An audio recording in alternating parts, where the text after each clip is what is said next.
Hey guys, so kakaligo ko lang and today pupunta muna ako sa labas kasi mag-ikot-ikot muna ako, maghanap ako ng mga skincare products saka makeup na pwede for men kasi nga as you all know, sabi ako sa Facebook. For those who doesn't know yet, full time na po akong YouTuber and vlogger kasi nag-resign na ako sa work ko sa Upwork. So obligado ako ngayon gumawa ng maraming videos at saka vlog post. So I'm gonna go out. Maiba rin naman, puro na lang kasi tayo nasa loob ng house, ng room ko, di ba? So right now I'm getting ready and una kong gagawin pala is kailangan ng protection from the sun kasi it's 1:10 PM, medyo mainit. So hindi naman ako pwedeng lumabas ng ganito lang. So una kong nilalagay is itong Skin and Lab Dr. Spot Clear Don't Worry Wrinkle Spot Corrector ata ang tawag ito. So sa under eyes ko siya nilalagay. In fairness, kahit pa paano may difference naman akong nakikita. Ang ano nga lang nito is 3 to 5 times na ilalagyan ng thin layer yung under eyes. So start mulo. I-stretch mo muna ganyan, then circular motion.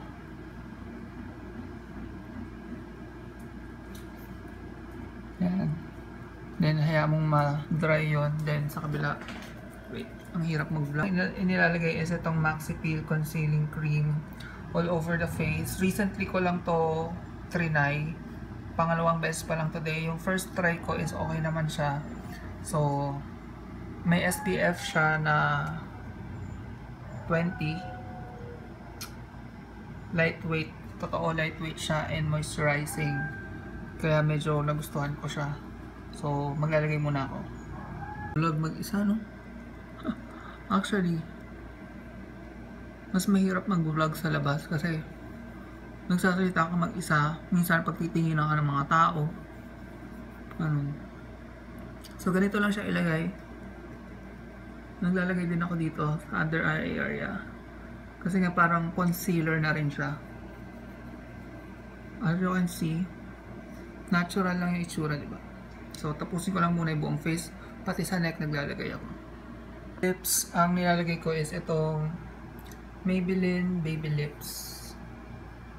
Wait lang, focus pa. Yan, Baby Lips Candy Wow Peach, para medyo mag-pinkish yung lips ko. Although parang pink na rin naman siya. Sobrang natural looking lang siya. Parang lip balm lang siya eh.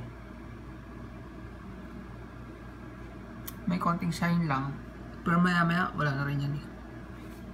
Diba natural? Then ayusin ko na yung hair. Ang konting wax. Yan.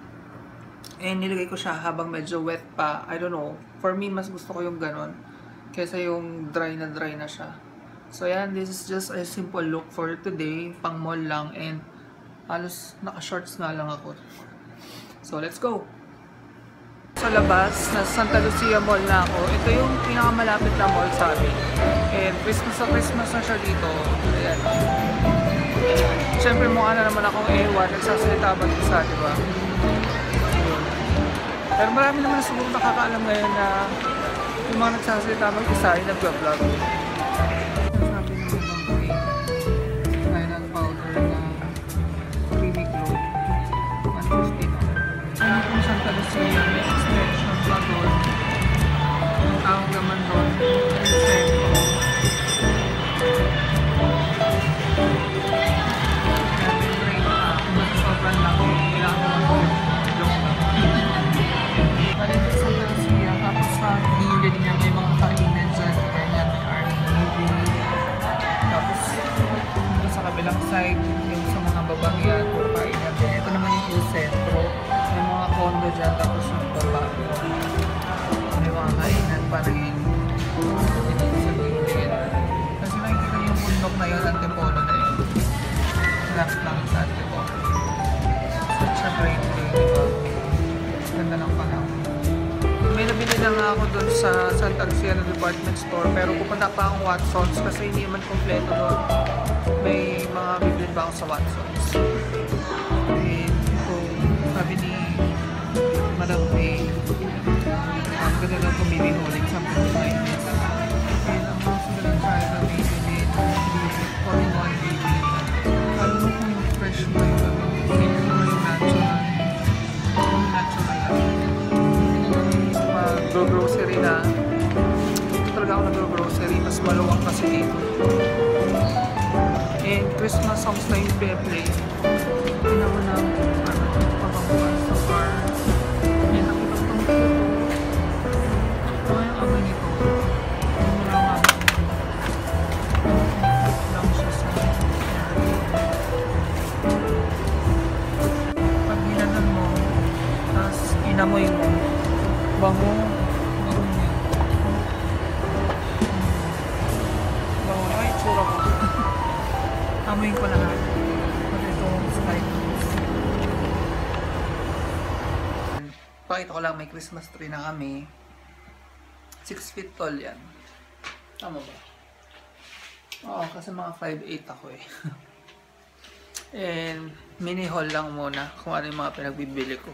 Bili ng Yakult para laging healthy ang tiyan. And organic na celery, papapakpakin. Healthy ko na kuno. Organic na carrots, papapakin din. And then ito, puro dog food na to. Bilan ko sila ng liver, giniling, chicken. Tapos pag tinatamad ako minsan ipagluto sila, pedigree. Ito yung mga binili ko kanina sa Watsons sa Santa Lucia. Sa taas ko na lang i-haul. So, nandito na ako sa bahay. Grabe. It's now 4 PM. 3 hours na ako sa mall. Pero, grabe napagod ako. Hindi kasi ako sanay lumalabas. Pero, ayun nga. Mula ngayon, maglalabas na ako. So, mag-haul muna ako ng mga napamili ko. Yeah. Let's see. Ay, bumili ako ng ano. O nga pala. Kasi diba nga, napaka-weak ng katawan ko sa kitten, ganyan. So, if ganun din kayo, bagay sa inyo to. Hindi ko alam kung saan ako titingin. Dito na lang ba? Yan. Diyan pa lang ako dapat tumingin, hindi dito. Nandito. So, bagay ito sa inyo. Sweet grass. Masarap siya. Tapos, buy 10, get 1 free pa. With honey. Iniinom siya 30 minutes before mag-breakfast. Once a day lang. So, ito, 11 days na yan. Masarap siya and healthy. 300, ano to? 300 plus. Kaya dito ba? Basta 300 plus siya. Yan, so good for 11 days. And then, ito yung bibili ko sa Santa Lucia department store. Mga nagpapaturo kasi ko kay Faye, if kilala niyo si Faye Gesmundo Vlogs, yung channel niya. Nagpapaturo ako sa kanya kung ano yung mga dapat bilhin kasi mag-aaral akong mag-ayos ng sarili ko. So, part of that, kailangan bumili ng mga makeup, ganyan, di ba? So, ito binili ko for, trimming the eyebrows. Yan, kasi kailangan ayusin yan. May fina-follow kasi kung YouTuber na Korean. So, pagka pinapanood ko yung pag-ayos nila ng kilay sa Korea, tsaka kung paano yung mga look nila doon. So, more on dewy side ako ng mga makeup siguro. Kasi Korean yan. So, syempre, eyebrow razor. Pang trim. And, ito, yung pinakita ko sa inyo. Nichido Nichido ba? Nishido. Final powder. Sabi ni Faye, yan, creamy glow dapat. And in fairness, ang mura niya, 150 lang. Diba? May i-review kasi ako na cushion. Ano ba yun? Nandito ba siya? Multiple skin. Basta something. So, kailangan kong gamitan nun sa pag i-bake. May tinatawag pang ganun. And for the eyebrows. Eyebrows ba? Eyebrows. Pag isa lang, eyebrow. Ewan, eyebrows. Pencil. So, isang black, isang brown. And then sa Watsons. Hindi. Bumili rin pala akong car freshener. Ito na yung binili ko kasi may free na refill. 219 lang, good for 120 days na. And then, bumili ko ng ilaw for my lamp. Ano lang to, yung classic warm. Hindi siya LED. Kasi yung lamp na yon, gusto ko sa gabi, hindi masyadong maliwanag. Yung warm ang feeling. Yung old school na ilaw. Ay. Ito para for my closet. Ngayon, hindi ko rin nagagawa yung closet tour kasi hindi pa kompleto sa loob. Gusto ko kompleto siya. Yung mukhang department store siya sa loob. Hindi, joke lang. Yan, Albatross Closet Freshener. Cute niya, oh. Ihahang mo lang. Mukha siyang damit. This is Ocean Scent. Yan. May nabibili ring refill nito pag naubos na yung sa loob. And nabili ko naman sa Watsons. Wait lang.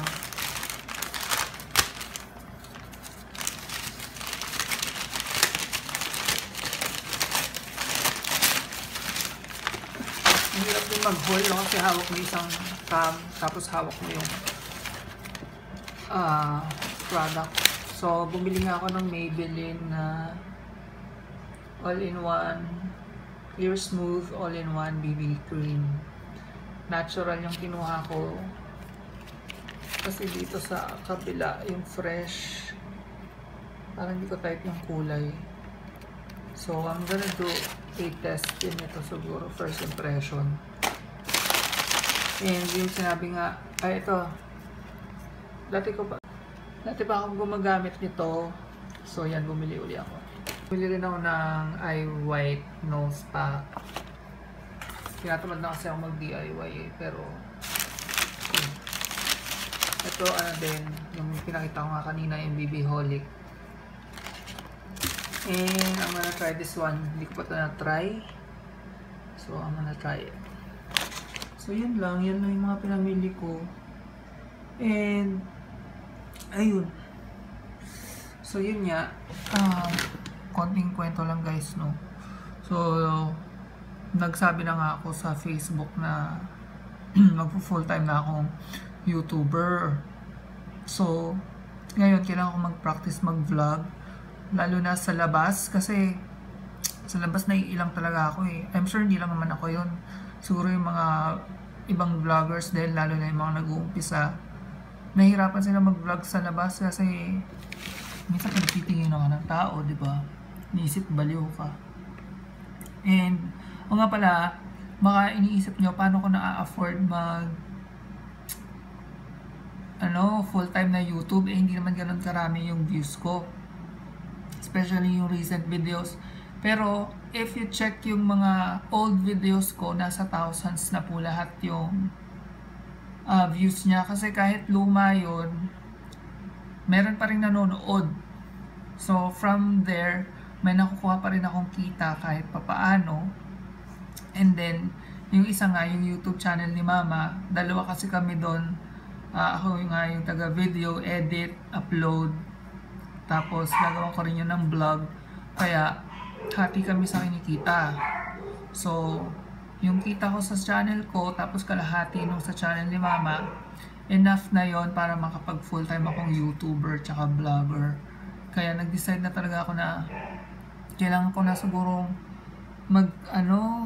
magtigil muna sa Upwork kasi ngayon mas hawak ko yung oras ko. Hindi ako nagmamadali sa umaga pagkagising dati. Sabihin nung client ko na mag-Skype kami kasi may mga iuutos siya for the day. Although data entry lang naman yung inuutos niya, pero sa umaga nag-Skype kami kasi parang virtual assistant niya ako eh. So 7 o'clock pa lang nag-Skype na kami. So ngayon kahit tanghaliin akong gising 8 or 9, hindi. Pinaka-late kong gising 8 eh. Okay na. And ayun. So ang trabaho ko ngayon, videohan ako tsaka si mama. Tsaka taga-edit, tapos yun nga, gagawa ko siyang website. So yun lang muna siguro for this video, medyo super haba na, and pagpasensyahan nyo na yung vlog ko kung hindi pa ako masyadong magaling sa pag-vlog, especially sa labas. So as time goes by, siguro sana may improvement kahit pa paano, diba? That's it for this video. Thanks again for watching, guys. See you in the next one. Bye! Guys, so nandito kami ngayon sa Young Clinic sa SM City, Masinag. Birthday ng mom ko. So, bye!